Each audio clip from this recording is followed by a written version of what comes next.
5 আগস্টের পর রাজধানীতে সক্রিয় হচ্ছে অপরাধীরা। সেপ্টেম্বর-অক্টোবরে ঢাকায় ছিনতাই, চাঁদাবাজি, দখলদারিত্ব সহ নানা অনাকাঙ্ক্ষিত ঘটনায় খুন হন অন্তত 68 জন, যেখানে শুধু মোহাম্মদপুরেই 10 জন।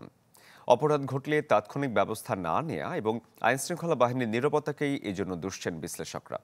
সুলতান মাহমুদ আরিফের রিপোর্ট।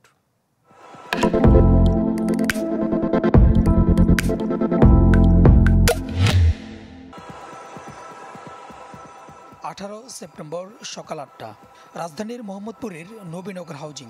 চায়ের দোকানে বসে আড্ডা দিচ্ছিলেন মহসিন নামে এক ব্যবসায়ী। হঠাৎ দেশীয় অস্ত্র দিয়ে তার উপর হামলা চালায় কয়েকজন। হামলাকারী কারা? ভুক্তভোগী ও তার পরিবারের অভিযোগ, মাদক বিক্রির প্রতিবাদ করায় স্থানীয় কারবারি রাসেল ও তার 2 সন্তান হামলা চালায়। মাদক বিক্রি করতে চাইছিল, বাধা দেওয়ার কারণে এই ঘটনাটা। একটা গ্যাং আছে, বড় একটা গ্যাং আছে রাসেলের ছেলে এগুলাই করে। আরেকটি সিসি ক্যামেরার ফুটেজ। দেশীয় অস্ত্র ঠেকিয়ে এক ব্যক্তির কাছ থেকে মালামাল ছিনিয়ে নেয় একদল কিশোর। ডিএমপির তথ্য মতে ঢাকা মহানগরীর 50টি থানার 150-র বেশি স্পটে ঘটে এমন ছিনতাই ও ডাকাতির ঘটনা, যাতে গেল 2 মাসে খুন হয় অন্তত 68 জন। এর মধ্যে শুধু মোহাম্মদপুরেই 10 জন।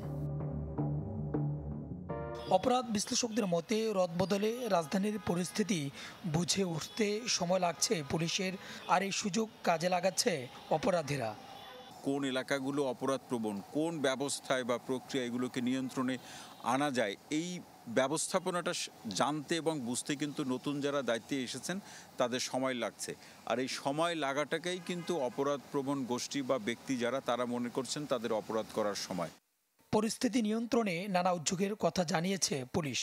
বিভিন্ন অপরাধপ্রবণ যে স্থানগুলো, এলাকাগুলো রয়েছে সেখানে নিয়মিত ব্লক রেড পরিচালনা করা হচ্ছে, সাঁড়াশি অভিযান পরিচালনা করা হচ্ছে।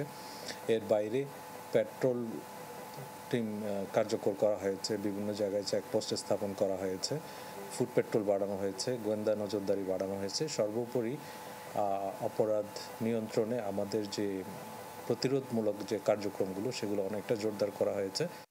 ছিনতাই, চাঁদাবাজির মতো অনাকাঙ্ক্ষিত ঘটনায় দ্রুত পুলিশের দ্বারস্থ হওয়ার পরামর্শ দেন এই ঊর্ধ্বতন কর্মকর্তা।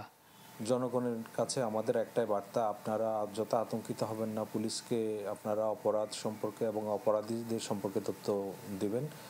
সুলতান মাহমুদ আরিফ, চ্যানেল 24, ঢাকা।